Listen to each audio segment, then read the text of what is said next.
Bom, prosseguindo agora, a gente vai... Agora eu fico ainda mais empolgada, porque o próximo painel tem sintonia perfeita com o painel que acabou de ser apresentado.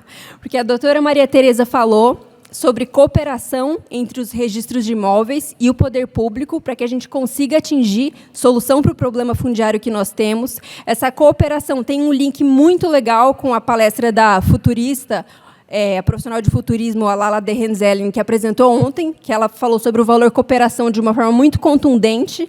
A doutora Maria Tereza frisou cooperação, e o nome do próximo painel é Inovações Tecnológicas para a Interação com o Poder Público no contexto da regularização fundiária urbana.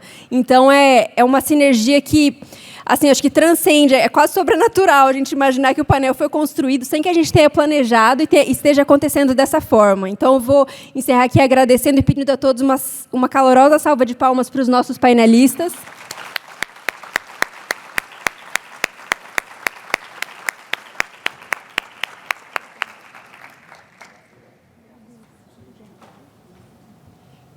Enquanto eles fazem a foto de registro do painel, vou começar já falando do currículo das nossas próximas painelistas. A doutora Ana Cristina de Souza Maia, graduada em Direito pela Universidade Federal de Viçosa e registradora de imóveis na comarca de Mariana, Minas Gerais, desde 2004.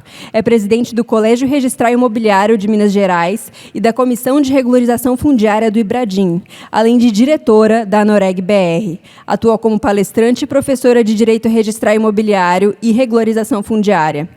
A doutora Michele Freire Fonseca Cunha, diretora de REURB pelo CORE de Minas, oficiala de registro de imóveis em Virginópolis, Minas Gerais, presidente da COPCORE MG, mestranda em Direito dos Negócios pela FGV, especialista em Direito Notarial e Registral, graduada pela Universidade Estadual de Montes Claros, Minas Gerais. Convido todos a darem uma calorosa salva de palmas para elas.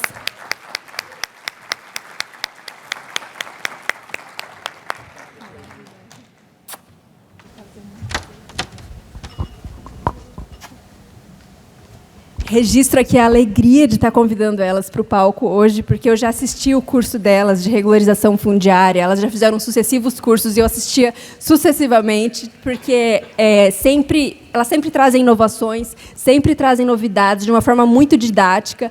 A doutora Ana Cristina, ela faz caminhar lado a lado inteligência, irreverência e eficiência.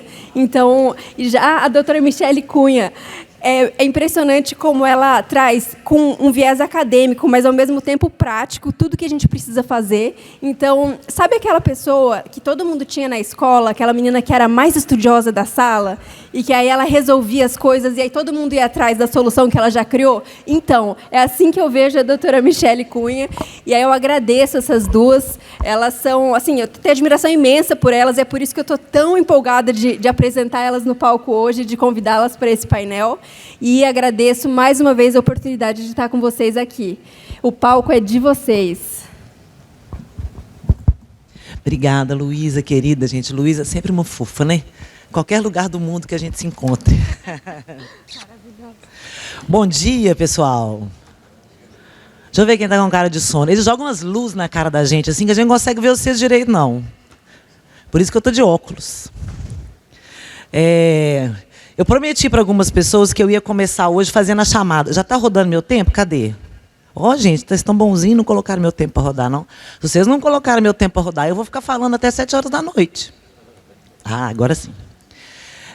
Eu prometi que eu ia fazer uma chamada aqui hoje de manhã, porque ontem à noite teve um pessoal assim que baixou o espírito do jovem, né? E foi para o show do Bel Marx. Eu quero saber de vocês que foram ao show, me digam, valeu? Então, diga que valeu. Valeu, gente? Cadê? Agora eu não estou achando nenhum, né? Tá bom. Léo de Pato Branco. Eu falei, eu ia chamar ele. Cadê ele? Léo de Pato Branco. Você está sendo chamado. Aí, ó. Palmas para Léo, por favor. Léo é guerreiro do povo brasileiro. Ele foi ver Bel e veio ver a palestra. Cadê o trem de passar? Está aqui? Então, vamos lá. Agora que eu já Já fiz a pessoa passar vergonha alheia. E ó, quem está lá fora, manda entrar logo, que se for entrando atrasado, eu vou fazer bullying na hora que entrar. Valdiran, você descobriu para onde que a gente vira? Ou a gente joga para o universo? Ah, é o verde. Olha. Muito bem. Como disse o Valdiran mais cedo, a gente não está aqui hoje, né, Michele, para falar propriamente nada de novo, né? Que já tem muito tempo que a gente fala sobre esse tema em vários canais. Mas a nossa ideia aqui hoje é fazer uma abordagem do ponto de vista da inovação, da regularização fundiária dentro do processo. Ei, Franklin, agora que eu vi que você que está aí, beijo, querido. Tá de barba, rapaz. Tá diferente. Virou vô, né? É nisso que dá. Não, 2? Mas o segundo eu nem fiquei sabendo, menino. Ah, então parabéns. Bom, então a nossa ideia é trazer um pouco do aspecto da inovação, né, dentro do procedimento de regularização fundiária. Mas toda vez que eu falo sobre regularização fundiária, eu falo com a Michele, Michele, sinto muito, eu tenho que colocar os meus slides que explicam o porquê que a gente tem que regularizar. Porque eu acho que o que muda, o que move o procedimento de regularização ou o processo de regularização é a mudança de mindset das pessoas envolvidas nesse processo. Então, eu começo perguntando para vocês, né, o que é ser regular e o que é ser irregular, né? Regular é tudo aquilo que está conforme a regra, que está conforme a norma, né, que está conforme o que se espera do ponto de vista legal. Irregular é aquilo que não está conforme a norma, né? Mas quando a gente fala de propriedade, quando a gente fala de território, quando a gente fala de direito, a gente sabe que são muitas normas. Então, a primeira coisa que a gente precisa compreender quando a gente fala de regularização fundiária é que existem vários níveis de irregularidade fundiária. Existem vários tipos de irregularidade fundiária. Mas todas elas têm, normalmente, um mesmo histórico de nascimento. E aí, eu literalmente começo conversando com vocês sobre a descoberta brasileira, a descoberta do Brasil, né? Ou a chegada dos portugueses no Brasil, porque hoje em dia não é mais nem correto dizer descoberta. Nós vamos passar aqui muito rapidamente por um breve histórico da formação. Ah lá, ó, gente, por favor, palmas para André Vilaverde, que estava lá no Bel Marques e veio participar da palestra. Muito obrigada, Vila. Estava te esperando, já ia fazer a chamada. Porque nós temos, ao longo, né, do tempo de existência do Brasil, 4 períodos em relação à ocupação do nosso território. O primeiro deles vai de 1500 a 1822, e é o período da sesmaria, que o doutor... Perdão, eu fiquei treinando para lembrar o nome dele. Helder, né, que falou aqui antes, mencionou, né, que ainda existe esse problema lá no Mato Grosso. Ah, não vou não, isso daí eu sei que faz. Depois nós temos um segundo período, que vai de 1822 a 1850, que nós chamamos de regime de posses. Depois nós temos um terceiro período, que é inaugurado pela Lei de Terras, que vai de 1850 a 1889. E, por fim, nós temos o nosso regime atual, que é o regime republicano, que é inaugurado em 1889, quando o Brasil se torna uma república. Nós vamos falar rapidamente sobre eles. O sistema sesmarial foi aquele que vigeu, né, de 1500 a 1822, e que consistia na divisão do território em sesmarias, inicialmente com as capitanias hereditárias e a subdivisão das capitanias hereditárias em sesmarias. Miguel, a última vez que eu vi Miguel ontem, ele estava descalço, de camiseta e calção de banho. Eu não sei nem se ele foi... Eu estou curiosa para saber se você foi para o Bel Marques ou se você... Eu ainda vou descobrir, Miguel. Foi, não foi? Ah, pois é. E consistia em quê? Né, na subdivisão do território brasileiro, em porções de terras que eram atribuídas a particulares. Eram concessões feitas pelo Estado português a pessoas, né, a pessoas físicas portuguesas, normalmente, né? E o que marcou esse período, né? Esse período ele é marcado por uma grande desorganização, né? por um grande amadorismo na distribuição dessas terras. Portugal não tinha como fazer uma ocupação mais efetiva, não queria investir nisso, então ele terceirizou isso para particulares, isso que era a concessão das sesmarias. Mas isso foi feito de uma maneira muito precária. Então você tinha uma série de irregularidades nesse procedimento e muitas sobreposições. Vou dar um exemplo para vocês. A cidade onde eu sou titular, a minha cidade, que eu também sou de lá, Mariana, interior de Minas, é a primeira cidade de Minas Gerais. E Mariana foi fundada em 1696, ela é descoberta em 1696 o território, em 1711 ela vira uma vila e ela recebe para isso uma sesmaria, que delimitou ali o que seria a vila de Mariana. Mariana, Sabará e Ouro Preto. E aí, delimita-se essa vila passa a ser pública, né? Um território público, só que essa vila estava dentro de uma sesmaria que já tinha sido concedida a um outro particular, chamado Antônio Pereira. E quando Antônio Pereira vê o território que ele tinha recebido em sesmaria sendo ocupado, porque tinha muito ouro, ninguém não estava nem querendo saber de quem que era a terra, né? Estava lá cavucando, né? Ele escreve para o rei e falou: "Ô, seu rei, o senhor deu essa terra aí, ó, transformou em vila, mas o senhor já tinha me dado, já era uma sesmaria minha." E aí o rei escreve para ele e fala: "Ô, meu senhor, o senhor me desculpe, vou te dar outra." E dá outra. Né? Também, mais uma vez, sem nenhum critério. Então, você tinha uma irregularidade e uma dificuldade de localização dessas áreas que eram doadas. Em paralelo, você tinha também o fomento a uma transmissão apenas da posse. Né? Os sesmeiros, muitas vezes, recebiam grandes proporções de terras, não davam conta de ocupar tudo, porque eles tinham obrigações de ocupação. E, quando eles não davam conta de ocupar tudo, eles começavam a transmitir pedaços daquela sesmaria, né, por meio da posse. Né? Então, você tinha ali posses que surgiam tanto da venda feita pelos sesmeiros, quanto posses que surgiam da ocupação pura e simples de uma terra que ainda não havia sido dada em sesmaria. Você teve, com isso, uma grande concentração fundiária, porque as porções de terras doadas, ou doadas não, concedidas, eram muito grandes, né? E você tinha, em paralelo, a ocupação dessas áreas públicas que não tinham sido doadas. A simples ocupação dessa terra pública. Em 1822, Dom Pedro determina o fim da concessão das terras por sesmarias. Ele fala: olha, não existe mais concessão de sesmaria no Brasil. Nós estávamos prestes a declarar nossa independência, em 1824, e isso já era uma preparação para a novidade que viria na Constituição de 24. Então, ele suspende, fala: não se concede mais sesmaria. Né? E aí, de 1822 a 1850, que é quando vem a Lei de Terras, o Brasil simplesmente não tem nenhuma forma de acesso à propriedade de maneira regular. Não existe. Né? Em 24 veio a Constituição Federal e falou: olha, não se dá mais sesmaria e a aquisição da terra agora é só de modo privado. A terra só pode ser vendida. A terra pública só pode ser vendida. Mas não fala como.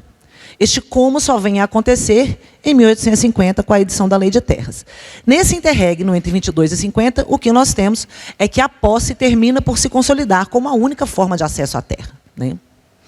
E isso vem em paralelo com o nosso processo de abolição da escravatura, independência. E nesse período, né, toda a legislação é montada para dificultar o acesso dessa população que está sendo libertada, né, em 1888, e da população que chega para substituir essa mão de obra escrava, que são os imigrantes. Toda a legislação brasileira é feita para evitar que essas pessoas tenham acesso à terra e sejam, portanto, forçadas a trabalhar para os latifundiários, na época, né, do café. Acontece que a vida, eu sempre tenho uma frase que eu acho ótima, assim: a vida, a economia, a vida das pessoas, ela sobe de elevador, né? E o direito sobe de escada. E eu falo que ele sobe de escada e mancando ainda, porque o processo está muito atrasado. E o que acontece é isso. Né? Enquanto não vem uma legislação, as pessoas ficam lá, vivendo, transmitindo, e a posse, portanto, ganha uma força cultural dentro do nosso ordenamento jurídico.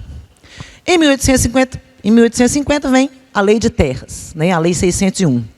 E, com ela, a compra passa a ser a única forma de acesso às terras públicas. Não existe doação, não existe concessão, não existe posse por ocupação, nada disso. Se você quer ter uma terra e ela ainda não foi atribuída a nenhum sesmeiro, você precisa comprar do Estado brasileiro apenas pela aquisição onerosa. Mas essa lei não fala só isso. Ela também determina, né, que os sesmeiros devam demarcar e apurar as suas glebas, devam apurar as suas áreas, devam discriminar as suas áreas. Só que isso não acontece. Isso não vem a acontecer. A lei, o projeto de lei que antecedeu a Lei de Terras dizia, por exemplo, que eles teriam que pagar imposto sobre a área demarcada. Isso também nunca veio a acontecer. O projeto de lei que é levado ao Senado com um propósito de discriminar as áreas já concedidas aos sesmeiros, respeitar as posses daqueles que já estavam de maneira direta ou indireta, ocupando terra pública, né? E instituir um regime da propriedade privada, simplesmente não se cumprem no Brasil. Então, ninguém mede nada. Nem o particular, sesmeiro, nem o posseiro, nem o Estado. Tá? Então, as regras de gestão fundiária, elas são totalmente descumpridas. Primeiro, elas são, boa parte, eliminadas no texto final da lei. E aquilo que fica é descumprido pelo sesmeiro. E a posse, então, segue como um meio de acesso, principalmente das pessoas mais pobres à terra. Porque a aquisição do Estado é somente pela compra. Né? Quem não tem o dinheiro para comprar, faz o quê?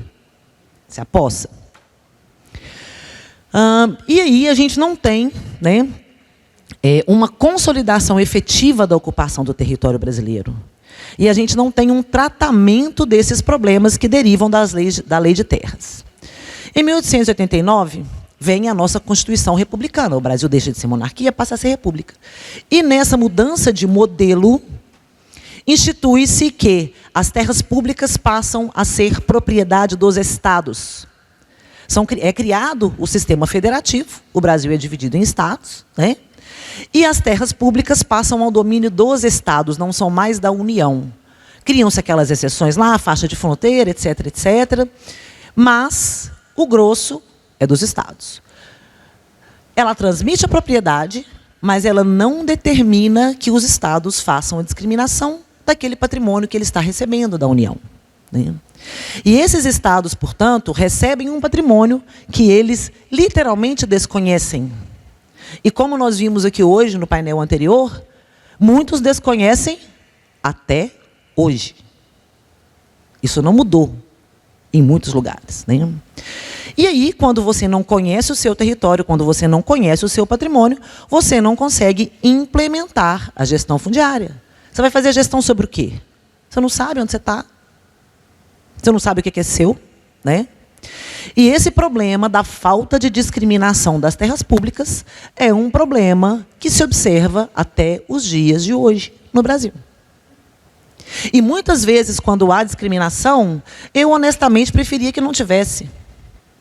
Porque, a depender da forma como essa discriminação é feita, é melhor que ela não seja feita. Nós temos um caso emblemático em Minas, do colega de Rio Pardo, que fica na região nordeste, bem na ponta de Minas Gerais, assim, na divisa com a Bahia. E lá, em 1997, o Estado de Minas Gerais fez uma ação discriminatória administrativa, pegou todo o território do município de Rio Pardo e discriminou. Discriminou o perímetro. O que existia dentro desse perímetro, registrado no cartório de registro de imóveis, foi desconsiderado. Pegou essa discriminatória, levou lá para o colega registrador. O colega, sabiamente, falou, não, posso registrar isso aqui. Eu tenho aqui 3.000 matrículas de imóveis rurais, elas estão aqui dentro. Você não mediu o município todo? Aí o Estado de Minas Gerais suscitou dúvida. O juiz da comarca, não, o registrador está certo. Isso aqui ele tem que separar aqui o que já tem registro, o que já é privado, né, para a gente conseguir registrar a discriminatória. Deu razão para o registrador. O tribunal recorreu para o tribunal. O Estado recorreu ao Tribunal de Justiça. No Tribunal de Justiça, houve uma decisão falando, não, veja bem, não é bem assim, né? O fato do perímetro, blá, blá, blá, o que está aí dentro está ressalvado. Ele teve que registrar a discriminatória. Abriu a matrícula para o perímetro, sem ter ideia de onde estavam as outras matrículas do pobre coitado lá dentro. Isso era o registrador anterior, nem era o colega que está lá hoje, não. Era o delegatário antes da Constituição. E aí, o colega, que obviamente chegou lá hoje, nessa situação, o Estado de Minas Gerais continua expedindo títulos para titular pessoas, ocupantes ou não, e o colega segue exigindo do Estado que ele discrimine a sua terra. E essa queda de braço é uma queda de braço que só se resolve no momento em que o Estado de Minas Gerais efetivamente discriminar a propriedade pública da propriedade privada. Não é definir um perímetro, isso aqui é meu. E eu achava que isso era absurdo até que eu comecei a rodar pelo Brasil falando de regularização fundiária, ou de irregularidade fundiária. Eu descobri, por exemplo, que no Ceará, né? Preciso terminar? Preciso, né? Para quem não é do Ceará, né? O Instituto de Terras pegou as cidades para fazer regularização fundiária, mediu lá o perímetro do território todo e falou, é meu aqui, eu que vou fazer. E quem estava lá dentro? Então, Helder, né? Doutor Helder. Então, doutor Helder, tudo o que o registro de imóveis faz, em termos de terra devoluta, tem por base uma manifestação do Poder Executivo que a antecede, né? E o que a gente vê é que essa manifestação do Poder Executivo nem sempre está atendendo os melhores padrões, os melhores requisitos. E vocês já pararam para pensar? A doutora Maria Tereza começou a querer falar disso hoje, mas ela não foi aonde eu queria que ela chegasse. Ela falou que o imóvel nasce com a matrícula no cartório de registro de imóveis, certo? Mas nasce da mão de quem?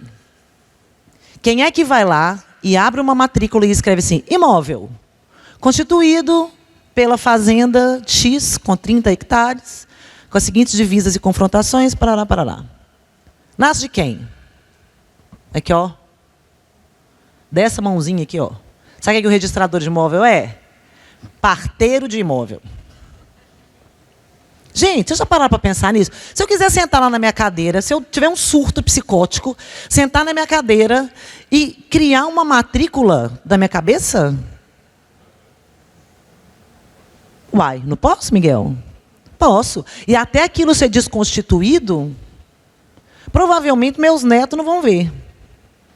Então, assim, isso implica, Helder, que o registrador de imóveis nem sempre é só um sujeito implicante. Né? Às vezes é, né, gente? Vamos combinar, né?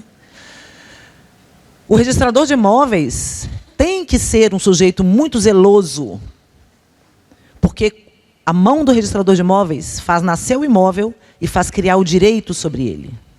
E isso é uma responsabilidade que poucos profissionais têm na vida. Então, vamos seguir. Bom, e o que acontecia do ponto de vista do registro de imóveis enquanto se dava a ocupação do território brasileiro? Aqui um breve, muito brevíssimo histórico. Então, nós temos lá a Lei de Terras, com a aquisição privada, né, apenas. Em 54, vem o Decreto 1318, que regulamenta a Lei de Terras e cria... Esse negócio tem aquele negócio de apontar luzinha? Qual que é? Ninguém vai saber me responder, né? Vocês aí não estão prestando atenção na minha palestra, né? Estou vendo. Qual que é? O de é esse aqui que parece um pé de maconha? É mesmo. Parece, gente, juro, igualzinho.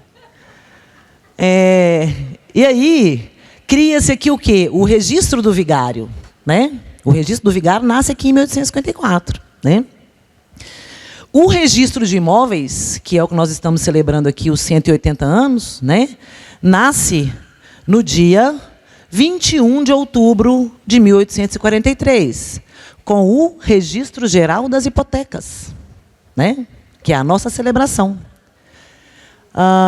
Em 46 vem o registro, o decreto que regulamenta o registro geral das hipotecas. Vejam bem que até aqui a preocupação não era com o imóvel, a preocupação era com o crédito. O registro de imóveis nasce do crédito, não nasce do imóvel, né? Depois nós temos, em 1864, a Lei 1237. Ele é que vai, pela primeira vez, usar o termo registro geral. E vai dizer que a transcrição dos títulos da transmissão dos imóveis suscetíveis de hipoteca e a instituição dos ônus reais é feita no registro geral. Depois nós temos, em 1916, a expressão registro de imóveis. E é lá, pela primeira vez, que se vai dizer que o registro de imóveis compreende a transcrição das transmissões da propriedade, a transcrição dos títulos, a transcrição dos títulos constitutivos de ônus reais, né? E a inscrição das hipotecas.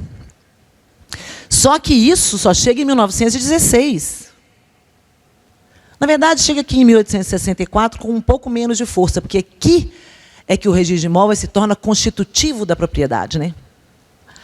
E aí, você já tem um histórico de 66 anos da Lei de Terras, de ocupação de território sem regulação pelo regime da propriedade. Então, o que nós temos em termos de registro de imóveis e realidade fundiária? Primeiramente, uma legislação em descompasso com a realidade fundiária, né? Um sistema formal da propriedade que só se consolida muito mais tarde em relação à ocupação do território brasileiro. Primeiro se ocupa, depois se regulamenta. E se a gente olhar do ponto de vista do parcelamento do solo, é a mesma coisa, né? E nós temos, portanto, criada no Brasil uma cultura que persiste até os dias de hoje, e o registrador de imóveis precisa entender isso. O Brasil tem a cultura da irregularidade. O Brasil tem a cultura da informalidade. E é contra isso que a instituição Registro de Imóveis do Brasil tem que tratar, tem que combater, né? Por quê? Muito mais, gente, do que cuidar da segurança jurídica, do que cuidar da proteção e defesa da propriedade privada inscrita nos nossos registros. Nós temos a obrigação legal e moral de trazer as pessoas que estão fora do nosso sistema para dentro do nosso sistema. Isso é a nossa obrigação. O nosso cliente não é o cara que tem um imóvel inscrito no cartório, não. O meu cliente são os 66 mil habitantes do município de Mariana. E o que nós temos em função disso? Irregularidade fundiária. Um emaranhado que a gente não consegue desembolar, né? E aí, o que a gente tem que entender? A gente tem que entender, pessoal, que a irregularidade fundiária tem muitas caras. Normalmente, as pessoas conhecem essa. A favela, né? O agrupamento subnormal. Mas ela também tem essa. Inúmeros condomínios de alto luxo em situação irregular.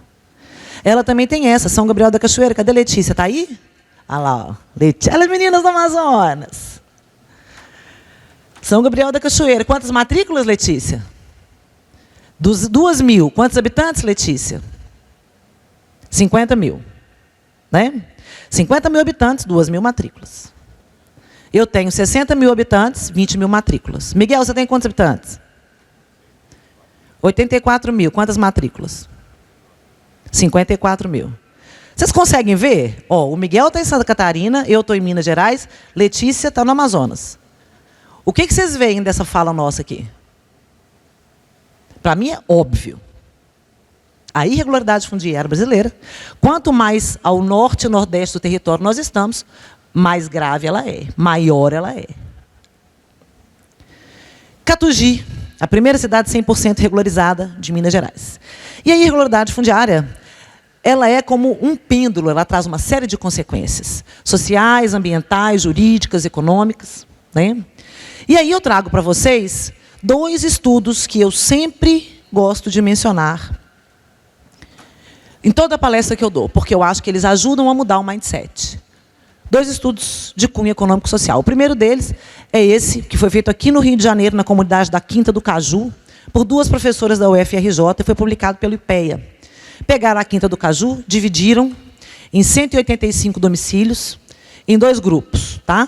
um com 73, que seria objeto da regularização, e um com 112, que não seriam objeto da regularização. Dividiram esses dois grupos, fizeram a regularização, mediram uma série de indicadores sociais antes da regularização, voltaram 6 anos depois e mediram novamente esses mesmos indicadores. E o que é que eles descobriram? Lá, o grupo de controle é aquele que não foi objeto da REURB, tá? Lá em 2002, o grupo controle, ele tinha uma renda per capita, uma renda familiar de R$ 373, enquanto o grupo da REURB, ainda sem a REURB, 395, eram rendas próximas, né? Quando eles retornam em 2008, ela passa de 373 para 618 no núcleo que não foi regularizado. E de 395 para 808 no núcleo que foi regularizado. Ou seja, dentro de uma comunidade com o mesmo perfil social e econômico, e também condições de ocupação do território, nós temos que a comunidade regularizada teve a sua renda domiciliar aumentada em 20% a 30% em relação a que não foi regularizada. Mas não é só isso. Tem um outro estudo de um professor chamado Maurício Serpa, que foi feito em Osasco, mais ou menos com a mesma metodologia das professoras da UFRJ, né? E o que é que ele faz? Vai haver um programa de regularização fundiária na cidade de Osasco, de 2 bairros que são vizinhos. Ei, Maria Alice, eu sei que está aí. Hoje, não sabia que você estava aqui, não. Saudades. E ele divide 2 bairros, tá? Bairros são vizinhos. Cadê? É o bairro de Jardim Canaã, tá? E o bairro Jardim DR. E aí ele faz a mesma coisa das professoras, separa e ele vai medir, né? 185 domicílios no Jardim Canaã, que ia ser regularizado, e 141 no Jardim DR, que não foi regularizado. E o que ele descobre? Isso ele volta 1 ano depois. Aqui o resultado é bem mais rápido. Ele mede em 2007, jornada de trabalho dos adultos, 10 horas, no Jardim Canaã. Passa em 2008 para 20 horas e 20 minutos, ela dobra. Já no Jardim DR, ela passa de 10 para 11, aumenta 10%. Aqui nós temos um aumento de 100, aqui nós temos um aumento de 10. Depois, a jornada de trabalho das crianças, que no Jardim Canaã era de 3,5, cai para meia hora por semana. Já no Jardim DR, que não foi regularizado, vai de 9 para 12. Aqui você tem uma queda brusca e aqui você tem um aumento. E a renda familiar, no Jardim Canaã, sobe 12% em 1 ano, enquanto no Jardim DR sobe 3%. E aí eu pergunto para vocês, quem aqui sabia que irregularidade fundiária tinha relação com o trabalho infantil? Gente, pode levantar a mão, que eu sei que um monte de gente sabia que já viu essa palestra. Vai. Por favor, sejam sinceros. Bom, vale a minha fala, porque a imensa maioria não sabia. E eu fiquei me perguntando, gente, por quê? Né? O que acontece? Por que as crianças trabalham menos depois se regularizam? E aí, o próprio Maurício Serpa explica. Ele fala o seguinte: antes de receber o título, o morador do Canaã só poderia ser classificado como invasor.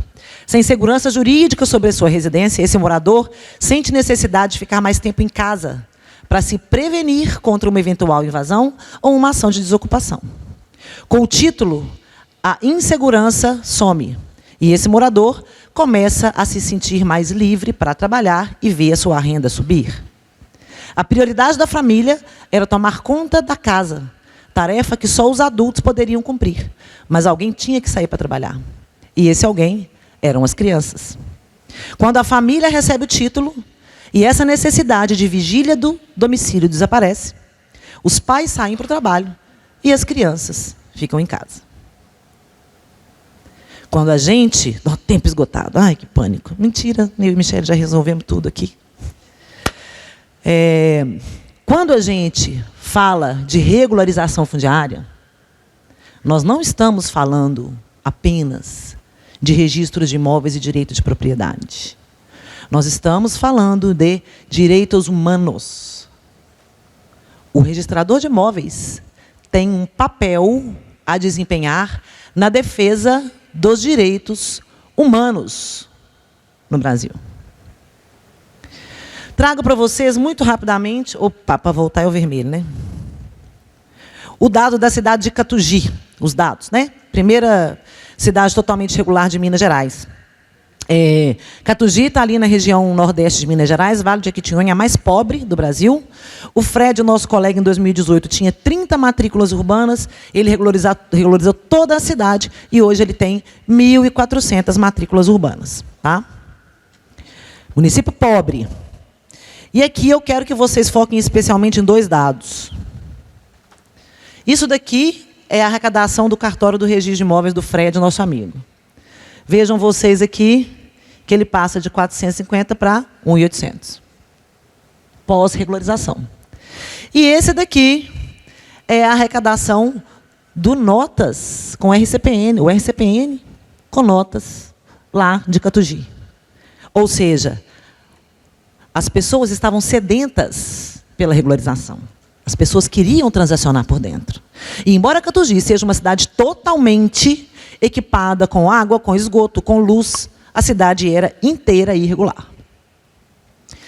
E aqui agora nós vamos começar a falar um pouquinho sobre o processamento da regularização fundiária. Ok, Ana, já entendi. Temos que fazer REURB, registrador de imóveis, defende direitos humanos, faz REURB. Convence o município, né?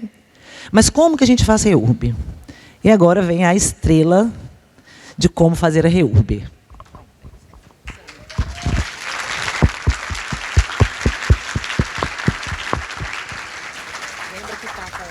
Qual que avança? É aqui. Esse avança. Esse aqui aponta. Esse volta e esse é a maconha que ilumina. Tá bom. Olá, bom dia. Eu queria agradecer o convite para dar a palestra aqui hoje. Estou extremamente honrada.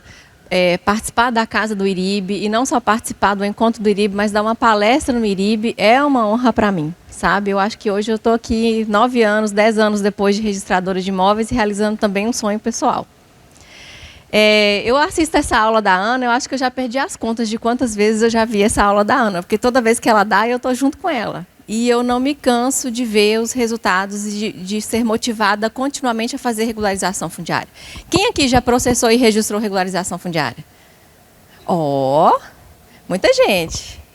Mas tem muita gente que não processou. Então, o que eu queria passar aqui? Eu queria passar rapidamente as fases de um processamento, de uma regularização fundiária no município, para que aí todos consigam entender quais são os gargalos que a gente tem numa regularização fundiária, quais os problemas que o município enfrenta junto com o registrador de imóveis e o que a tecnologia pode trazer para a gente para diminuir esse impacto e esse obstáculo para a regularização fundiária. Então, com a Lei 13.465, que é a de regularização fundiária, que foi publicada em 2017, surge um novo modelo de regularização fundiária, diferente da Lei 11.977 de 2009, e que traz inúmeras flexibilizações que são necessárias, inerentes e indispensáveis dentro de uma regularização fundiária. Dentro do município, nos parâmetros urbanísticos, nos parâmetros ambientais e dentro do cartório, porque todos os princípios registrais da Lei 6.015, elas são flexibilizadas aqui pela Lei 13.465. Ou você aprende que não dá para fazer regularização fundiária sem flexibilização, ou você nunca vai registrar uma regularização fundiária. E é simples pelo fato do município ter se desenvolvido todo à margem do registro. Não há como a gente querer trazer a Lei 6766 para dentro do cartório sem seguir a Lei 13.465. Impossível. Então, como que funciona, como que a lei previu que esse procedimento de regularização fundiária vai funcionar?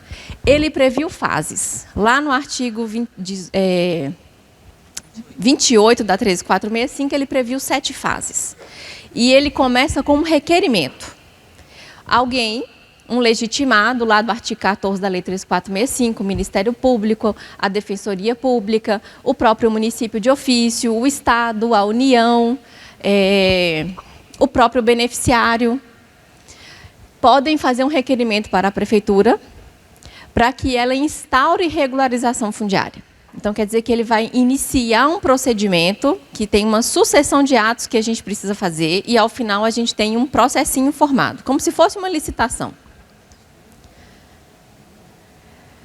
Quando eu recebo o requerimento, o município vai para a fase de processamento. E o que ele vai fazer? Olha, isso é caso de regularização fundiária ou isso é caso de planejamento urbano, eu vou ter que fazer a Lei 6766? Ele vai olhar se foi reversível, se o parcelamento do solo já está implementado, ele vai aplicar a 13465.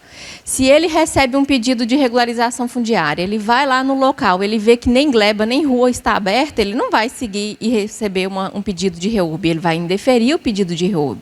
Então, nesse momento, ele tem que analisar, é REURB, porque é um núcleo irreversível, ou não é irreversível, eu vou aplicar a 6766, não é caso de regularização fundiária.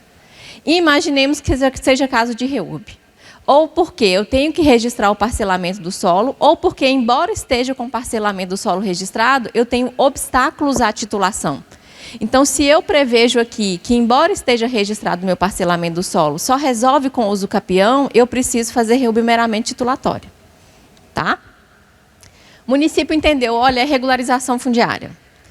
Eu vou aceitar esse pedido de regularização fundiária, eu vou definir esse perímetro do meu bairro que eu vou regularizar, ou eu vou regularizar 2 bairros, ou eu vou regularizar a cidade inteira. Mas a gente defende, há muito tempo, quem é aluno nosso sabe que a gente não aceita REURB de lote. Por quê? Porque a gente não pode pensar em atender todas as dimensões, e hoje eu aprendi uma dimensão diferente em regularização fundiária do carbono, que é a dimensão climática, que não está na lei. Mas eu estava ali na pontinha escutando a doutora Maria Tereza e falando assim, gente, não é que tem uma dimensão climática da regularização fundiária? Porque eu preciso dessa base para eu lançar o crédito de carbono, né? Então, veja, se eu vou abrir matrícula, lote a lote, toda vez que a empresa leva uma medição de um lote, um único lote, para eu abrir aquela matrícula no cartório, que hora que eu vou abrir as matrículas públicas, que hora que eu vou ter um projeto de regularização fundiária, quem é que vai assumir as obras de infraestrutura, quem é que vai assumir realocação dos ocupantes em área de risco. Então, veja, REURB lote a lote, quando o parcelamento do solo está pendente, ele não cabe aqui na Lei 3465. Não existe regulação fundiária de lote a lote, quando a gente tem um parcelamento do solo pendente. Se eu já registrei o parcelamento do solo, ok. Aí o município pode titular 1 a 1, de 2 em 2, em listagem, ele escolhe. Mas no momento que no cartório não tem parcelamento do solo, não existe regularização fundiária de um lote só. Tá? Então, esse é o primeiro passo que eu quero, que é o nosso mantra na regularização fundiária. Não existe REURB de lote. Tá? O município vai processar. Recebeu o requerimento, entendeu que era REURB, ele vai olhar lá o cadastro dele de social, ele vai ver, olha, isso aqui é REURB-S, porque a população que está nesse bairro tem renda familiar de até 5 salários mínimos. E aí, nesse momento, ele vai dizer, olha, eu preciso classificar esse núcleo e ele vai ser predominantemente social, ou não. Esse núcleo é um núcleo que possui receita familiar superior a 5 salários mínimos. Aí ele vai classificar ocupante por ocupante, para que ele consiga obter a predominância. E aí eu volto para a nossa REURB lote a lote. Como que eu vou dizer que a predominância é S ou S? Eu não cadastrei os ocupantes do núcleo, eu gastei um só que pagou pela regularização fundiária para a empresa. Tá? No processamento, ele vai ter que fazer buscas no cartório. E aqui começa a tortura do município e do cartório, porque é para nós dois. E eu vou mostrar para vocês qual que é o nosso problema. Mas aqui o cartório precisa identificar junto com o município a origem do imóvel, confrontantes, matrículas regulares no perímetro. Lembra que a Ana falou, demarca o perímetro todo de discriminação de área pública e não consegue achar as matrículas que já estavam regulares? Tanto para o rural quanto para o urbano tem essa dificuldade. Feita a realização de buscas, ele vai fazer notificações, porque eu vou abrir matrícula de um perímetro, eu não vou perguntar aos vizinhos, eu tenho que perguntar aos vizinhos. Eu vou titular lá na frente, eu não vou perguntar ao dono da matrícula se está tudo ok, se eu posso titular, tem que notificar. Então, veja, se notificou e encontrou todos os potenciais prejudicados daquelas matrículas que foram encontradas, eu vou fazer o meu PRF. E o que é o PRF? O PRF é um documento que se elabora dentro do município, que é constituído de vários outros documentos. Então, a gente tem dentro do PRF um estudo de desconformidade. Ele vai dizer, olha, isso aqui são os problemas jurídicos que aquele núcleo tem. Ele tem problemas urbanísticos, ele tem problemas ambientais, eu tenho lote abaixo da fração mínima de parcelamento, eu tenho lote em área de risco, eu tenho lote ou unidades em área de APP ou ambientalmente protegidas, eu tenho um loteamento que não está registrado, um condomínio que não está instituído, eu tenho problemas de escoamento do esgoto, não tenho infraestrutura. Então, veja, estudo de desconformidade pega o núcleo, fotografa e vê o que ele não bate, o que ele deveria ter e ele não tem, de acordo com a 13465. Fez o estudo de desconformidade, você vai fazer levantamento georreferenciado do perímetro, você vai georreferenciar as unidades, você vai georreferenciar a rua, porque isso tudo vai virar matrícula depois no cartório. Você vai dizer ao município quais são as unidades que estão ocupadas, quais que não estão ocupadas, quais que serão tituladas e qual título que vai ser utilizado, se é a legitimação fundiária, se é a legitimação de posse, se eu vou usar um termo administrativo lá da 6.015, se eu vou fazer uso capião. Isso é todos os documentos que eu preciso ir apresentando no meu PRF. As soluções que eu vou fazer para aquele núcleo, se eu vou ter compensação ambiental, se eu não vou ter compensação ambiental, quem que vai executar a obra de infraestrutura, em quanto tempo, o termo de compromisso, um cronograma de obras. Então, veja, isso é toda a documentação que eu preciso ter num projeto de regularização fundiária. Por quê? Porque eu vou parcelar o solo e eu vou resolver questões urbanísticas, ambientais, sociais, jurídicas e urbanísticas. Tudo de uma vez. É como se fosse um loteamento com compra e venda tudo junto. A gente vai ter que titular no final. Depois que eu faço o PRF, o município vai, olha, eu já instaurei, eu já classifiquei as modalidades, eu já cadastrei o ocupante aqui na fase de processamento, eu já fiz notificações, eu elaborei o meu PRF, já notifiquei todo mundo. Eu tenho uma fase em que eu vou olhar se está tudo bonitinho, que é de saneamento. Se não tiver, eu vou aproveitar antes de encerrar para corrigir. E aí eu corrijo e encerro o meu procedimento de regularização fundiária no município. Eu aprovo aquele parcelamento do solo, eu aprovo o estudo técnico ambiental, eu aprovo o estudo da área de risco, eu aprovo aquele cronograma de obras e quem ficou responsável por aquelas obras e compensações. E eu vou elaborar um documentozinho que chama CRF, que é a Certidão de Regularização Fundiária. É esse documento que vai chegar no cartório para que a gente possa fazer o registro. E ele é um resumo de todas essas etapas que a gente fez aqui, ó. Todas elas, acompanhado do PRF e da titulação dos ocupantes, e na mesma oportunidade que eu pretendo registrar o parcelamento do solo, eu também quero titular. Então, o município cumpre todas essas fases aqui para a gente conseguir ter uma CRF lá no nosso cartório. Pois bem. Chega a CRF e o PRF lá para a gente registrar. Quem já recebeu caixas? Cadê o Ciro? O Ciro está ali. Ciro me ligou, acho que foi esse mês. Ainda foi o mês passado, Ciro? Foi mês passado, né? Michele, chegou uma caixa. 3 caixas de regularização fundiária. Eu não vou conseguir qualificar em 10 dias úteis. Por quê? Porque o município não manda só a CRF e o PRF para a gente. Ele manda tudo o que ele fez. Porque ele não sabe o que tem que mandar para a gente. E aí bate o desespero, porque você vai ter que filtrar daquelas caixas tudo que você precisa olhar. E aí nós vamos descobrir quais são os nossos problemas, né? Quais os gargalos que a gente precisa enfrentar aqui. O desconhecimento do benefício e a importância da regularidade, que é o que a Ana falou aqui. São inúmeros benefícios. A regularização fundiária, ela praticamente cumpre quase todos os objetivos da ODS, de desenvolvimento sustentável da Agenda 2030 da ONU. Quase todos. Porque ele titula preferencialmente a mulher, ele reduz a violência doméstica, porque se a mulher está sendo titulada, a violência patrimonial contra ela é cessada. Ela reduz trabalho infantil, ela reduz índices de ansiedade e estresse, porque as pessoas não têm mais que defender a sua posse. E traz, fora a questão do desenvolvimento econômico e social que a gente viu aqui pelos dados de Catugi. Então, ela abarca todo o núcleo, ela é a base. Se a criança nasce, hoje eu saí daqui parteira, porque realmente eu me vi aqui agora parteira, a gente é parteiro de desenvolvimento, de crescimento ambientalmente protegido, e de crescimento sustentável, né? Então, por isso que a gente precisa trazer a regularização fundiária. Desconhecimento da legislação. Nós ainda temos registradores e municípios e órgãos e entes públicos que desconhecem a regularização fundiária na vigência da Lei 13465. Eu tive acesso a um estudo técnico ambiental outro dia que ele ainda citava a Lei 11.977, entregando o documento agora na vigência da Lei 13.465. Então, ainda há um desconhecimento, inclusive, dos responsáveis técnicos. Ausência de diagnóstico dos municípios. Não raras vezes, o registrador tem mais conhecimento do seu município do que o próprio gestor municipal ou a equipe gestora. A gente tem um conhecimento maior do nosso território do que o próprio município. Como que ele consegue fazer planejamento de como que ele vai investir, de como que ele vai crescer, se ele não conhece a própria realidade fundiária do seu município?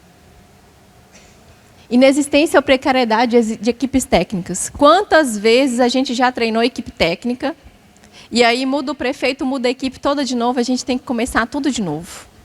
Porque não fica lá, não é, Maria Alice? E lá em Minas a gente faz assim, toda vez que o CORE dá curso, o registrador paga para o município fazer junto, para a gente poder caminhar igual, porque eu já sei regularização fundiária, o registrador já sabe regularização fundiária, mas a prefeitura a cada 4 anos, ou dependendo da cidade, 2 ou 3 prefeitos em um mandato só, você tem que pagar e renovar a equipe toda vez para ela acompanhar e falar a mesma linguagem que o registrador. O custo financeiro e o tempo para o registro da REUF também é muito alto. Né? Então, a gente precisa entender que a regularização fundiária ela não é barata. E, além do obstáculo financeiro, ela também é morosa, tanto no município quanto no cartório. Quando fala que a gente vai gastar 40 dias úteis para fazer um registro, se a gente não correr muito, não for muito esperto, a gente ainda perde o prazo. Porque é você registrar um loteamento e depois registrar todas as escrituras de compra e venda num único ato. É muita coisa para você fazer. Dificuldade de ganho de escala. A gente faz REURB e ainda não é suficiente. A gente faz regularização fundiária rural e ainda não é suficiente. É 15 mil títulos, 20 mil títulos, 100 mil títulos. Nós temos lá em Minas 100 mil unidades regularizadas. Mas não faz nem cosquinha na irregularidade fundiária do país. A gente precisa ganhar ganho de escala. Qual que é o nosso, vamos resolver a nossa pedra. E aí o que a gente tem, que é o nosso congresso, né? Passado e futuro. Hoje a gente já tem o imóvel no seu próprio celular. Você entra na central do ANR, você consegue pegar a sua matrícula ali diretamente da central, convivendo com essas situações de transcrição. Quem é que tem transcrição aqui? Muita gente tem transcrição. Que é essa realidade aqui, que a gente ainda tem que tentar adivinhar a letra do oficial para a gente conseguir dar certidão, e a certidão ainda sai em 5 dias. Essa situação de fazer buscas em indicadores manuais, que não estão ainda no nosso sistema. Com indicadores que já estão no sistema, mas com sistemas que estão limitados, porque a gente não consegue pegar os dados que a gente precisa do nosso próprio sistema. Então, nós estamos convivendo ainda com essa parte manual, em que a gente tem que abrir lá as fichinhas para ver se acha o nome dos indicadores que estão sendo localizados. Para situações que estão cadastradas no nosso sistema e ainda assim cadastrados, a gente tem que ficar ligando para o desenvolvedor para a gente conseguir resgatar o dado que está lá cadastrado, no meio de um procedimento de busca, no meio de um procedimento de regularização fundiária. Então, qual que é a nossa demanda de pesquisa? O município chega lá, precisa... Oi, Ana? Tá, ela já me indicou 5 minutos só. Está errado? Nós temos que procurar a origem do núcleo. E aí vocês me falam, como que a gente vai procurar a origem do núcleo, olhando em livro de transcrição, fazendo busca manual e tendo que entregar a certidão em 4 horas? Porque se eu achar o registro, eu tenho que dar em 4 horas, né? Pedido. Confrontante. A gente precisa achar os confrontantes do núcleo.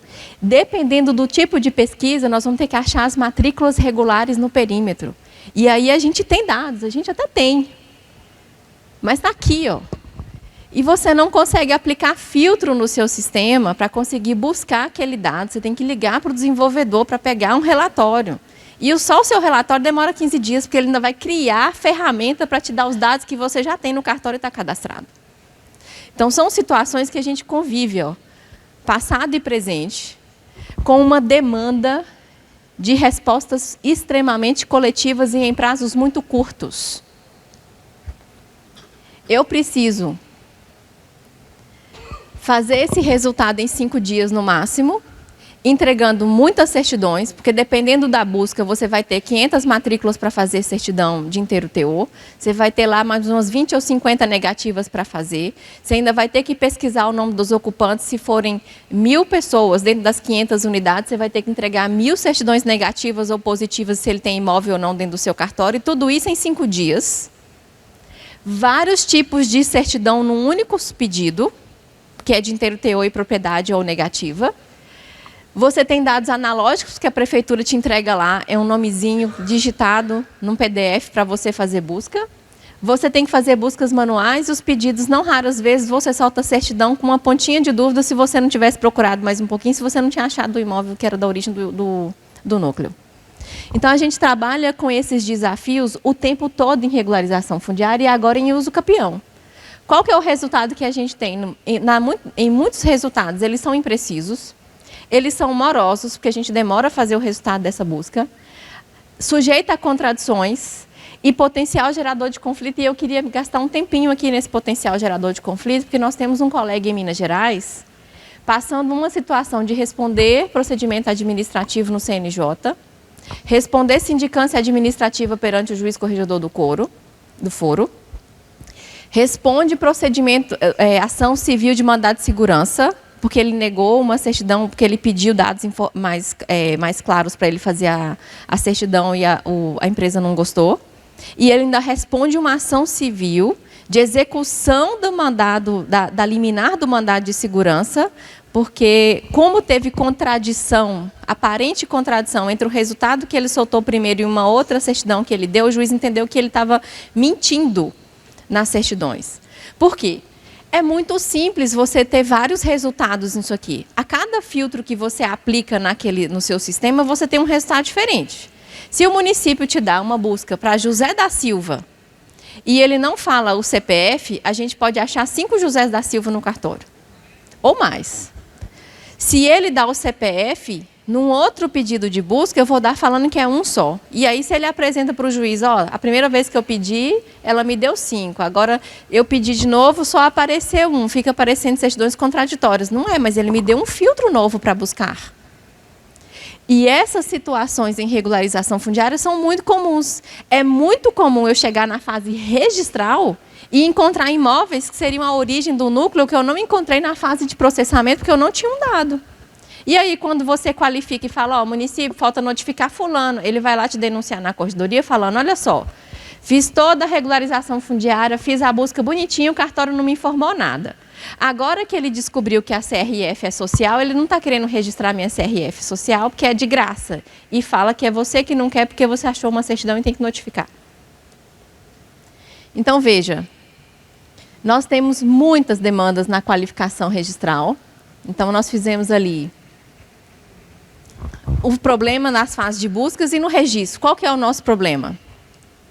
Na qualificação do título, né, 400 folhas, 500 folhas, 1.000 folhas para você analisar em 10 dias úteis. E aí tem uma corrente que diz que ainda é 15 dias, mas ainda assim 10 dias úteis ou 15 dias é um tempo muito exíguo para você conferir 1.000 páginas, 1.500 páginas.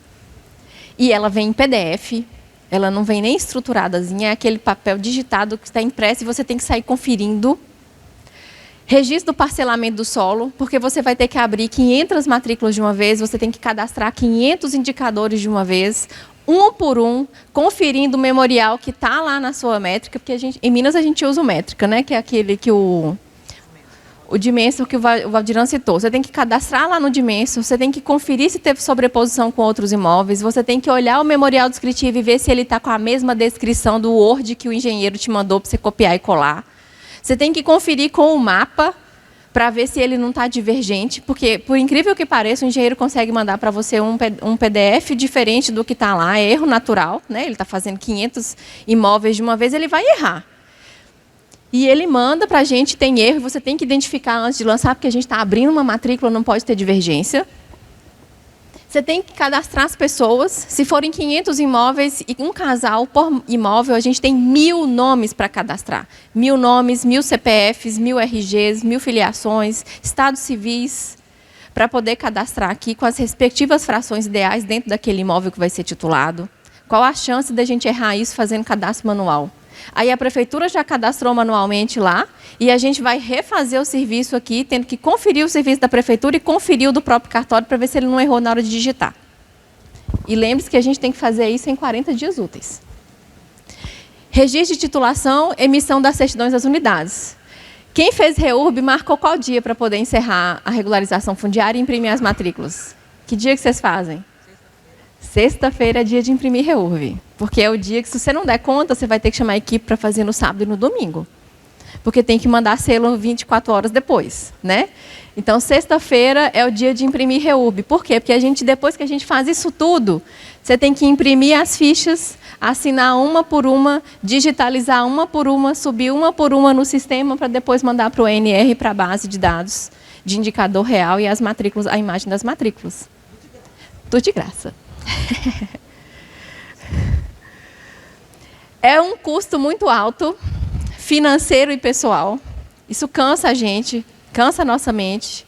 Tem um custo muito elevado para fazer, tanto na prefeitura quanto no cartório. Ele é moroso, limitado e ele está sujeito a riscos porque a nossa conferência é manual. Qual que é o nosso futuro? Tecnologia. Amém, Senhor. Ainda bem que a gente melhora na vida. Porque se não tivesse melhor, a gente ia surtar. Então, a gente vai fazer todas essas buscas, identificar a origem, localizar as matrículas, identificar os confrontantes, localizar ocupantes, fazer buscas, realizar registros, pedir certidão em volume. O código, a Lei 6.015, foi pensado para trabalhos individuais, para um registro de uma escritura, para a abertura de uma matrícula, para uma certidão, para 10 no máximo, se a pessoa tivesse muito imóvel na cidade. Hoje não, a nossa demanda é coletiva. Um único pedido, você pode soltar 2.000 certidões, 1.500 certidões, 500 certidões. 500 certidões, dependendo do porte do cartório, é toda a capacidade mensal que ele tem de fazer certidão no mês, dependendo do tamanho do cartório. Então, quais são as nossas necessidades tecnológicas hoje? Buscas com parâmetros flexíveis. Por quê? Porque meu cartório não é igual ao da Maria Alice, meu cartório não é igual ao da Ana. Não adianta a gente padronizar aqui falando, olha, para fazer busca em REURB tem que trazer o memorial, tem que trazer o nome de fulano, tem que trazer mapa de sobreposição. Dependendo do cartório, se ele está bem avançado, você pode exigir isso tudo.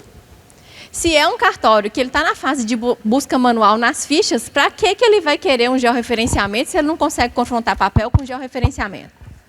Certo? Então, dependendo do oficial e do livro que ele tem e do nível de desenvolvimento que ele está, é o parâmetro de busca dele. No meu cartório, 10 anos atrás, eu ia precisar do nome das pessoas. E só isso me bastaria, porque eu não tinha mais nada. Eu tinha que sair procurando os registros, eu não tinha nem planilha de Excel com o nome dos indicadores. Eu tinha que contar e rezar para Deus, para o nome da Maria Coelho não estar no indicador do Silva. Porque se tivesse, eu não ia achar a Maria Coelho lá. Quando eu fui digitalizar meus indicadores, tinha Coelho no Silva, Silva no Figueiredo, Figueiredo no Pereira. É aquele susto que você morre, né? Já dei tanta certidão negativa e depois ela aparece positiva. Mas é busca manual. Parâmetros flexíveis. Meu cartório hoje já está informatizado e eu já tenho quase tudo georreferenciado. Eu vou pedir o quê para o meu município? Georreferenciamento. Porque eu já tenho condição de fazer mapa de sobreposição. Olha, nesse perímetro seu, eu achei 5 matrículas que eu fiz uso capião recentemente e está aqui. Essas são as matrículas regulares no perímetro por uso capião, que eu consegui identificar sem você me fornecer nada, só pelo memorial. Busca em lista. O município vai te mandar 1.000 nomes, 500 pessoas, 600 pessoas, vários nomes que ele vai achando ali naqueles contratinhos de compra e venda. Ele te manda muito nome para você poder fazer confrontação e lançar isso um por um. Quem é que tem indicador que consegue fazer busca em bloco assim? Você lança 200 nomes e ele já te aponta. Você tem que cadastrar um por um. Tem que cadastrar um por um, né? Todo mundo aqui. Importação e exportação de dados em bloco. Gente, a prefeitura já cadastrou os nomes lá. Eles vão na casa da pessoa com como é que chama aquele pequenininho? O tablet. Tablet. Eles já cadastram o nome das pessoas no tablet. Por que a gente não está usando essa tecnologia de exportar em XML uma lista para confrontar no nosso sistema? Sistema modelável pelo registrador. A gente tem que ter um sistema que atenda a nossa necessidade e que a gente possa modelar os parâmetros de busca, que a gente possa modelar o que a gente quer pegar ou não para fazer as nossas buscas, os nossos dados de registro. A gente precisa da certidão em bloco, Porque senão a gente não consegue cumprir prazo de 4 horas, 5 dias úteis, fica impossível fazer isso. O ONR, ele vai ter que se adaptar. Até hoje a gente não consegue fazer pedido de busca em regularização fundiária pelo ONR. Porque não dá para cadastrar isso lá, e muito menos pedir a isenção, ou juntar um comprovante no documento que a classificação da modalidade foi isenção. Até hoje a gente recebe pedido de regularização fundiária pelo balcão. E a necessidade geral de plataforma online integrada com outras, né? Porque a gente não pode viver em ilhas, nós precisamos de uma interoperabilidade. Então, nós precisamos dessa plataforma integrada que traga comunicação direta, dados estruturados, que não gere retrabalho. Quantas vezes você abriu matrícula e depois a pessoa foi lá reclamar, olha, está errado, não era isso. Aí você vai lá e olha seu arquivo, não era mesmo, eu já tinha aquele dado, você tem que corrigir. Redução de prazo, redução de custo, pré-qualificação. E aí, quando a gente fala em dados estruturados e pré-qualificação, sempre surge aquele grupo que diz, olha, mas nós vamos perder a nossa principal função do registro de imóveis, que o oficial faz é qualificação. Se um sistema começar a qualificar para mim, eu vou perder minha atribuição. Isso aqui de pré-qualificação não é que você vai deixar de qualificar o seu título, você vai ter relatório. Olha, precisava ter um nome, o CPF e o estado civil no título. Ele vai tirar um relatório, você vai lá, confere, realmente não veio o dado. Ele vai te dar informação para você qualificar. Ao invés de você ler todo o documento, o sistema aponta para você aquilo que você precisa. E ele já diz, precisa ou não precisa. Se você entender que aquele dado, inclusive depois que ele aponta lá, que ele é dispensável, você pode dispensar. Mas visualmente hoje, manualmente, 1000 páginas, 1500 páginas, até para a gente qualificar aqui, a gente está sujeito a mais erros do que se um sistema para a gente deixar um vermelhinho lá. Parece que está faltando isso aqui. Confere esse dado aqui. Olha, esse CPF tem 10 dígitos. Tem só 6. Esse CPF está certo mesmo? É isso que é dado estruturado e pré-qualificação. É mais ou menos quando a gente saiu da época da caneta para a máquina. Ou da máquina para o computador. Hoje a gente tem a tecnologia ao nosso serviço de puxar dado de um computador para o outro e eles poderem chocar informações padrão. Isso não é perda da qualificação, é uma ferramenta de auxílio para a minha qualificação. E aí, Ana, eu vou deixar isso aqui para você. Eu vi o vídeo, ficou lindo.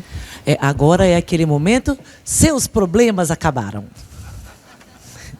Por quê? Porque a gente trouxe só os problemas, né, para vocês. E Bruno, cadê você?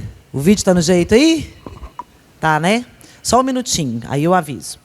E enquanto a gente espera ali o vídeo ficar no jeito,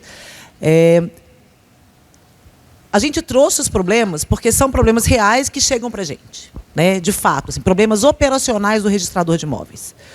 Hoje, o cadastrador vai na casa da pessoa, coleta os dados num tablet, ou a empresa ou o município imprime aquele dado, coloca aquele dado num processamento da regularização fundiária, processa aquele pedido de regularização, imprime uma certidão de regularização fundiária, que chega no cartório e você vai ter que fazer aquele mesmo cadastro que o sujeito já fez lá atrás de novo, porque tudo que te mandou foi papel.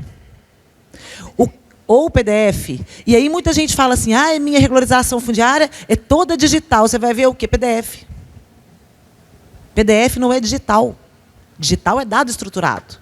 Aquele dado que o sujeito lançou lá no momento do cadastro, eu vou aproveitar ele aqui no registro de imóveis. E eu vou modelar o sistema dele para que ele preencha os dados sem erro e os dados que eu preciso. E eu modelo o meu para abrir somente os dados que eu preciso. Pode colocar o vídeo, por favor. E aí vocês vão ver agora um vídeo de um sistema que está sendo gestado lá no Core Minas, por mim e pela Michele, para automatizar a regularização fundiária dentro do registro de imóveis. Ele tem todas as funcionalidades que correspondem àquelas demandas que foram apresentadas para nós aqui como problemas, né, pela Michele. Então vejam vocês, isso aqui é a modelagem do sistema. O registrador está fazendo um filtro dos dados que ele quer colocar no seu indicador pessoal, tá? Esses dados todos estão sujeitos a relatórios estruturados, tanto em JSON, como CSV, como Excel. Todos estão disponíveis dentro do sistema. Nós vamos simplesmente importar passar, eu e minha equipe passarmos 5 dias cadastrando 200 pessoas, nós vamos gastar 5 minutos clicando no botão e importando o dado dessa pessoa. Ao invés de eu passar 20 dias abrindo matrícula, e aí a gente está vendo no procedimento a abertura de uma matrícula, nós vamos importar a descrição perimetral dessa matrícula, o arquivo KML dessa matrícula, o perímetro, a imagem do perímetro dessa matrícula, tudo de modo automático. A sobreposição que apareceu ali. Olha aí, ó, em vermelho, a indicação da sobreposição com o quê? Com o arquivo que está lá no cartório. Eu e Michele usamos de Mensor há anos, nós temos um grande mosaico dentro das nossas serventias, né? Nós temos dados para comparar. E aí, quando eu importo esse memorial descritivo, eu consigo verificar se ele está se sobrepondo a alguma área minha, que já está regular, que já está registrada dentro do cartório, né? Temos também a possibilidade de geração de matrícula em bloco e expedição de certidão em bloco. Eu faço um pedido e eu gero todas as matrículas e eu gero todas as certidões. Eu tô vendo a cara de feliz das pessoas, gente. Olha ali, Michele, a cara de felicidade do registrador de imóveis. Seus problemas acabaram mesmo, né? Essa é a ponta do registro de imóveis, um desenvolvimento do Core Minas que será doado ao ONR até o final desse ano, para que todos os registradores de imóveis do Brasil consigam fazer regularização fundiária em bloco. Isso aqui é feito pensando em cada um de vocês que está na ponta e que tem que trabalhar com o sonho de quem quer ter o seu próprio imóvel, que tem que trabalhar com os direitos humanos, com a defesa das crianças. Só que você não pode gastar sua vida só fazendo isso. Você precisa contar com a tecnologia. Obrigada, meninos, pelo vídeo. Se vocês puderem voltar para o último slide da apresentação, eu agradeço. E aí, eu estive na Itália há pouco tempo, fui visitar um museu de um personagem italiano muito famoso, descobri que o pai dele era notário em 1500, em 1492. Leonardo da Vinci, que foi quem disse isso, que o teu orgulho e objetivo consistam em pôr no teu trabalho algo que se assemelhe a um milagre. Bora, gente, fazer o impossível? Muito obrigada.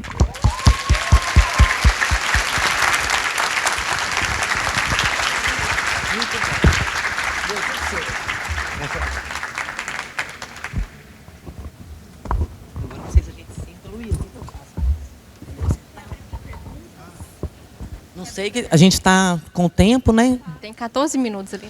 Aqui no nosso cronômetro tem 14 minutos, mas os coleguinhas anteriores atrasaram, né, gente? Então, vocês que sabem. Vocês querem fazer pergunta? Hã? Então tá. Então, pode abrir para pergunta. Esteja aberto. Ana e Michele, eu não vou fazer pergunta, mas em nome dessa plateia eu quero agradecer a vocês duas e ao trabalho que vocês desenvolvem em cima dessa escola de regularização fundiária, em cima dessa escola de regularização urbana. A gente conseguiu levar o trabalho de vocês aos nossos colegas no estado do Maranhão. Temos aqui hoje representantes da Corregedoria de Justiça do Estado do Maranhão. O Dr. Douglas está aqui conosco, um fã do trabalho de vocês. E, principalmente, agradecer essas iniciativas de tecnologia que nos permitem trabalhar com mais eficácia, com mais eficiência e sobrar um tempinho para a gente ter família, filhos e outras atividades que geralmente a gente não tem. Eu fiz parte do Conselho Deliberativo do ONR nesses últimos 2 anos e acompanhei um trabalho árduo da equipe de tecnologia e de inovação, tentando trazer para dentro do ONR isso aí. Trazer o mosaico do Valdiran, que mede sobreposição, juntamente com esse trabalho, com mais um trabalho de LGPD e também o mapa do nosso colega Sérgio Ávila, que é um trabalho que a gente sabe que foi construído aí a partir lá das iniciativas iniciais do Valdiran e a gente chegou ao final.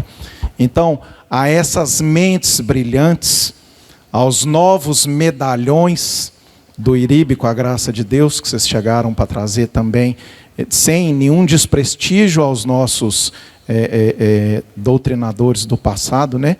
E que hoje ainda estão aí nos enchendo de orgulho. A cada vez que eu encontro com o Lamano, eu dou um abraço nele e falo com ele, falo com o Chico. Muito obrigado a vocês que trilharam esse caminho e nos trouxeram até aqui. Mas a gente sabe que muitas vezes essas questões de tecnologia, ela vem de um desejo interno da pessoa e de uma habilidade para mexer com isso. Né? Somos, ou deveríamos ser, os operadores do direito, e acabamos nos tornando gestores, e muitas vezes a nossa capacidade de direito ela fica um pouco mais mitigada para abrir espaço para essa nossa necessidade de gerir e trazer novas ideias.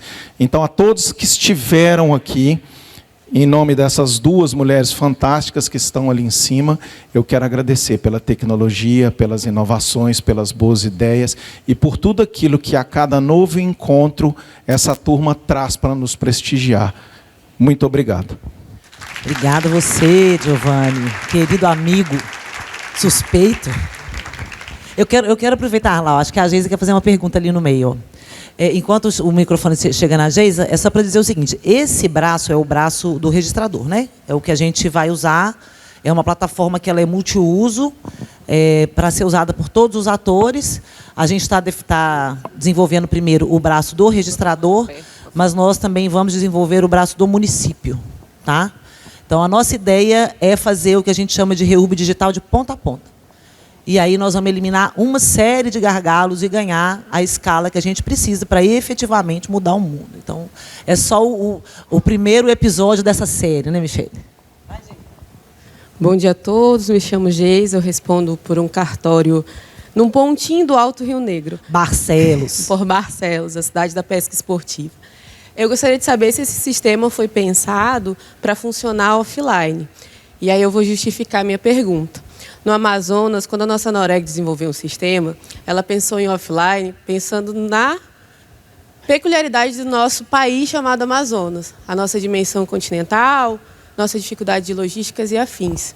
E ele foi pensado para funcionar offline, essa é a minha pergunta, e também fazer uma ponderação. Eu estou achando o congresso fantástico, mas aqui eu já ouvi falar em matrícula 2.0, que digitalização é coisa do passado. Eu assumi um cartório que tinha escritura de 2018 manuscrita. Então, então, eu acho que a gente precisa pensar no indicador que eu te mostrei, né? Que a gente tem que sair lá buscando a mão. E aí a gente precisa pensar no fortalecimento das nossas bases. E o fortalecimento das nossas bases são cartórios embrionários, que têm uma função social imensurável. Eu posso dizer isso, que no Amazonas nós somos ofício único. Então não tem jeito, eu brinco que não tem jeito da população escapar da gente. Né? Eles vão entrar, por alguma das nossas atribuições, eles vão entrar nos nossos cartórios. Então, não só a questão do trabalho infantil, mas no Amazonas, o registro de imóveis, ele também perpassa pelo direito à subsistência, à alimentação. A irregularidade de terras no Amazonas muitas vezes impede com que muitas pessoas tenham o que comer, porque elas não conseguem buscar assistência. E aqui tem a colega de São Gabriel da Cachoeira, e a gente defende arduamente que antes da gente só defender a regularização e afins, como a gente trabalha muito a questão também do registro civil, as pessoas precisam ter o direito de existir, sem estatísticas, sem dados, sem que a pessoa exista civilmente. E aí eu faço uma provocação também, da gente trabalhar unido, da gente trabalhar pensando em todas as atribuições. Porque para você catalogar seres humanos, esses seres humanos precisam existir civilmente.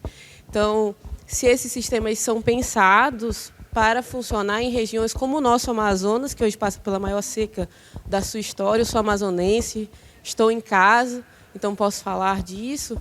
Se ele foi pensado nessas dificuldades, pensando nas pontas, pensando em fortalecer as pontas, que, como disse uma desembargadora que fez um estudo no Amazonas, nós não somos cartórios pequenos, nós somos cartórios embrionários. Então, pensando nos embriões, exatamente. Como que está sendo pensado? Vocês guardam a maior riqueza do futuro da humanidade, né? Que é o oxigênio, né? Que é a regulação climática, né? Respondendo a sua pergunta, Geisa, sim, o sistema é pensado para funcionar offline. Ele já funciona, na verdade, offline. Então, por exemplo, a base de cadastro, né, que já tem uma base de cadastro, né, que é uma empresa parceira. Eles fazem tudo no tablet, sem a internet, e quando chegam numa rede, faz o upload dos dados. Então, a nossa parte aqui, da mesma forma. Né? Só faço uma ressalva que o ideal, né, não é que o sistema funcione offline. É claro que ele vai funcionar offline, até para a gente também, que eventualmente tem uma queda, né, a gente que está aqui no Sudeste, né, um problema na internet, eventualmente nada, né, é tipo uma vez por semana, né, mas tudo bem. Mas o ideal, né, é que os cartórios tenham a estrutura necessária para trabalhar. Então, a gente tem que ir nas duas frentes. Né? A gente tem que fazer um sistema que trabalhe offline, porque uma hora ou outra todos nós podemos ficar sem rede, mas pensar em dar toda a condição, né, para que todos os cartórios do Brasil tenham acesso à internet, né, tenham acesso à energia ininterrupta. Né? E aí eu tive no Amazonas recentemente, eu fiquei muitíssimo impressionada no Amazonas e no Pará, com a realidade que é completamente diferente da nossa. Eu falando sobre irregularidade fundiária, o colega lá eu nunca lembro, Limoeiro, do Ajuru, eu sempre falo Ataju, é Ajuru. Ele veio me dizer, ele falou assim, olha, eu estava esperando a sua palestra acabar, porque eu queria te dizer o seguinte, eu tenho 0 matrícula. Ele tem nenhuma. Ele tinha 8.000, mas o CNJ cancelou. E aí é um outro problema que a gente tem que enfrentar, né? As milhares de matrículas canceladas no Amazonas, né? Que é algo que merece atenção, é algo que precisa ser tratado. Porque cada vez que você faz isso, o que você faz é empurrar o sujeito para a irregularidade fundiária. Vejam bem, 8.000 matrículas ativas. De repente, tudo ficou irregular dentro do município do pobre coitado do colega. Né? E essas pessoas vão deixar de comprar e vender? Elas vão deixar de morrer? Elas vão deixar de doar? Não, vão doar de boca, vão vender de contrato, vão morrer e não vai ter inventário, ninguém vai conseguir um financiamento no banco. Existe um efeito empobrecedor violento da irregularidade fundiária. E quando o Estado é aquele que joga o sujeito na irregularidade fundiária, ele tem que ter noção do que ele está fazendo. Ele tem que ter noção da repercussão do ato dele. O registrador de imóveis tem que ter noção da sua função. Eu posso, como registradora, ajudar a desenvolver o município de Mariana. Ou eu posso acabar com a economia do município de Mariana. Se eu não sou colaborativa, se meu orgulho é dar um tratado de nota devolutiva, se eu não sou um resolvedor de problemas, como disse o Valdiran, eu vou gerar o efeito contrário na economia. Eu sei de cidades em que a incorporadora escolhe a circunscrição para construir de acordo com o registrador, porque sabe que vai ter solução para o problema dele. Agora, se é o registrador que vai dar problema, como é que ele vai incorporar lá? Como é que ele vai vender isso depois? Você inviabiliza o negócio do sujeito, rapaz. Então, assim, eu acho que muitos colegas, e principalmente as pessoas, né, o senso comum, que fala muito mal dos cartórios, né, não tem a noção da importância dos cartórios para a vida do sujeito. Como disse a Geisa, desde o momento que ele nasce. Ele nasce com um ato do registrador civil. E lá no Amazonas, todos são registradores civis. Então, assim, trabalhos maravilhosos. Letícia está aqui. Vou contar para vocês uma coisa. A Letícia está em São Gabriel da Cachoeira, cabeça do cachorro. Né, Letícia? Aprendi. A Letícia tem protocolo de atendimento na língua indígena no cartório dela. Ela tem protocolo de atendimento na língua indígena. Vejam o comprometimento de Letícia com o sujeito, com o ser humano.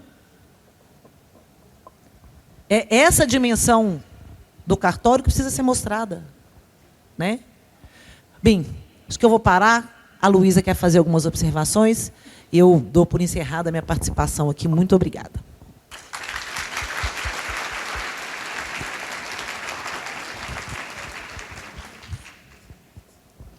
Daqui a pouco vamos falar um pouco sobre esse espetáculo que a gente acabou de viver aqui, que o meu coração ainda está acelerado.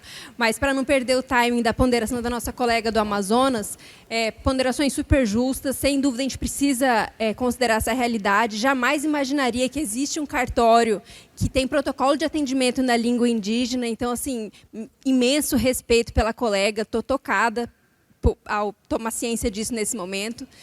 Então, a gente realmente não pode ignorar essas dificuldades, mas eu gostaria de trazer uma ponderação justamente porque eu estou no interior do estado do Pará. Então, eu sou registradora na Amazônia e reconheço que meu cartório tem uma certa facilidade de acesso terrestre, tem cartórios de colegas meus que eles precisam enfrentar 12 horas de balsa para chegar. Não é o meu caso. Eu desço do avião, pego um pouquinho de estrada e estou no meu cartório. Então, a minha realidade não é a mais difícil. Mas eu gostaria de lembrar, assim, recentemente eu queria até saber como isso está chegando no Amazonas. Porque o Elon Musk desenvolveu aquela SpaceX, que é aquela internet que funciona por satélite. Enfim, esse aspecto tecnológico, a Starlink, é ele que vai saber explicar melhor. Ele doou para aldeias indígenas na Amazônia. Então, temos aldeias indígenas que têm internet da SpaceX.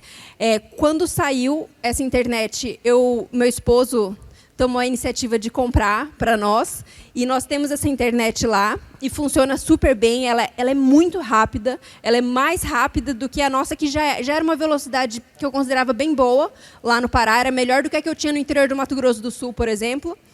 Então, esse tipo de recurso tem nos permitido, por exemplo, no cartório que eu titularizo atualmente, a gente tem aquele recurso que eu não sei explicar, de ter 2 internets vigentes ao mesmo tempo. Se uma cai, a outra automaticamente entra em ação, de modo que a gente trabalha com o mínimo possível de falha. Com no breaks, que também permitem, na eventualidade de falta de energia, a gente ter algumas horas de funcionamento sem ter uma queda geral no cartório. Isso foi possível, eu preciso até reconhecer aqui, inclusive a Copnori, que nos fez um financiamento que possibilitou a gente fazer uma estrutura muito interessante lá no cartório. Então, eles são um dos patrocinadores aqui do evento, mas eu estou fazendo aqui um reconhecimento pessoal e não como diretora de eventos aqui do IRIB. E isso tem permitido a gente, dentro da Amazônia, oferecer um nível de prestação de serviço, ter a alegria de oferecer esse nível de prestação de serviço, que possibilita internet quase, né, ininterrupta, porque, como bem disse a Ana, todos estamos sujeitos a esse tipo de eventualidade, e com recursos tecnológicos que estão cada vez mais acessíveis nos mais longínquos rincões do país. Então, ao mesmo tempo em que a gente tem que dar toda a nossa admiração e respeito para os colegas que estão enfrentando dificuldades e exercendo essa função em locais que, às vezes, só tem o cartório, não tem juiz que fica, não tem MP que fica, não tem delegado que fica, mas tem delegatário lá. Tem titular de cartório atendendo a população e sendo o único para ouvir, às vezes, desabafo de mulher sobre violência que está sofrendo, porque a mulher é o único representante do Estado, é o cartório que está ali.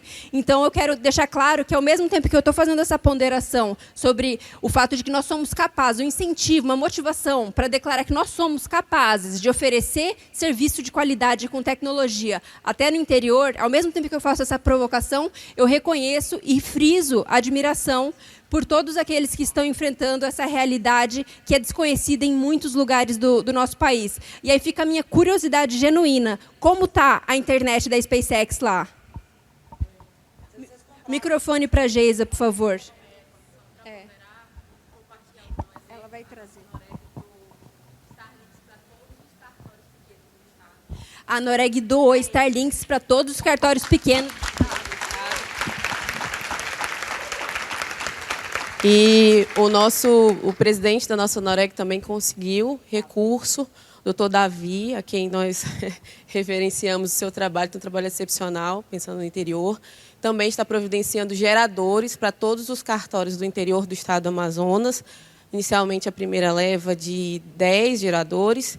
Hoje, a gente brinca, quando nós assumimos há 3 anos atrás no Alto Rio Negro, você entrava, a Letícia dá 32 horas de lancha, 36 horas de lancha, partindo de Manaus. Barcelos, 12 horas de lancha, partindo de Manaus. A gente brincava e falava assim para a família, a gente está saindo agora, a gente não sabe a hora que vai conseguir falar, mas se acontecer alguma coisa, vai sair no jornal. Então, totalmente sem internet. Hoje a Starlink se transformou no Amazonas, hoje a gente faz videoconferência e notariado, responde ao ONR dentro da lancha, então virou nosso ponto de trabalho flutuante. E quanto às grandes distâncias, eu e a Letícia, no meu município, predominantemente Yanomamis, a Letícia tem mais 23 etnias, nós hoje atendemos em qualquer lugar da nossa selva amazônica. Mês passado eu estive...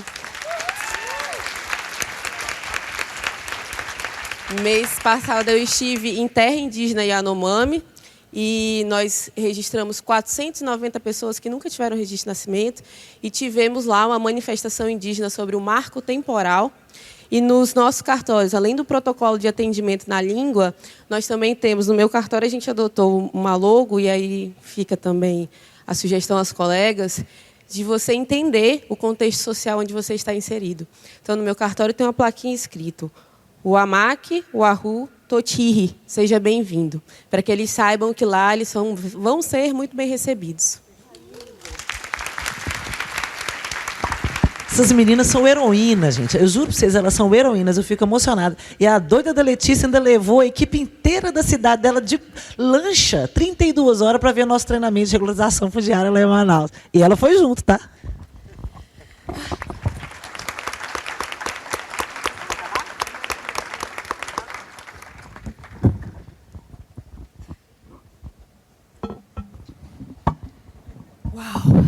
Nesses painéis da manhã, a alegria está transbordando aqui pelos olhos, gente. Eu nem sei como está a maquiagem. Enfim, estou ainda me recuperando, porque eu estou estarrecida.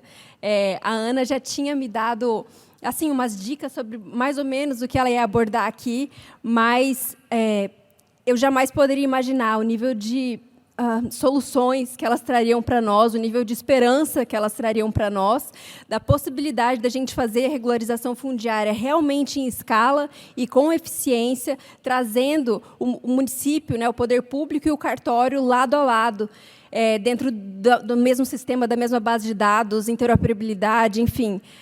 Eu agradeço imensamente. Eu fiquei muito tocada quando elas falaram que desenvolveram essa iniciativa e isso vai ser doado para o ONR até o fim do ano. Então, assim, é de uma nobreza que é difícil de descrever em palavras. Às vezes é difícil as pessoas me deixarem sem palavras, mas às vezes eu percebo que o português fica curto para a gente conseguir expressar determinadas camadas de emoção. E é o que está acontecendo aqui agora.